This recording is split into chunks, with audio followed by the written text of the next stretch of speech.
CKN Christian Publishing presents Just John, A Slave's Brave Journey to Freedom by author Reg Quist, read by Michael Cowboy Mike Searles. Chapter 1. The late evening sound was somewhere between a whisper and a light growl, but John heard the gleefully raspy voice clearly. "There's them horses I told you about, Bronco. Seen them on the trail a bit ago. You got your eye on them down there? Take a good look at that black. Now there's an animal worth the taking, worth some money he is. The bay gelding ain't half bad neither." A different voice chimed in. "That ain't the only black that's worth some money, Elmer. That old boy squinting in the bush and fire smoke away could bring us a fancy dollar." "You think he stole them horses, Bronco? Ain't hardly no other way a fellow like that could have two such fine animals hidden away." Without waiting for an answer from Bronco, Elmer stood from his crouched position and stared down the slight grade towards John.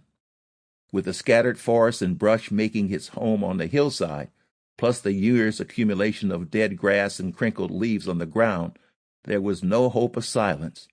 John stood still, staring into the semi-darkness, wondering what to do next. He was big and strong enough to tackle and overcome two men. Most two men.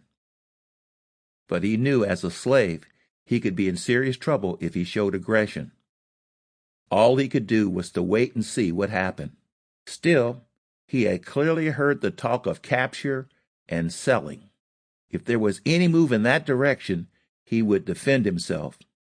He was bound by a promise to protect his owner's animals, and he couldn't do that without protecting himself first.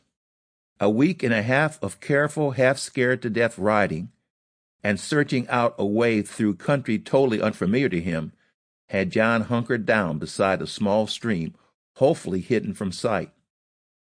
He felt he had chosen the spot well enough, but no matter what, it was going to be a long night with little sleep. He preferred to camp in a village visible to all. To hide away in the bush gave the impression of a slave runaway attempting to remain hidden.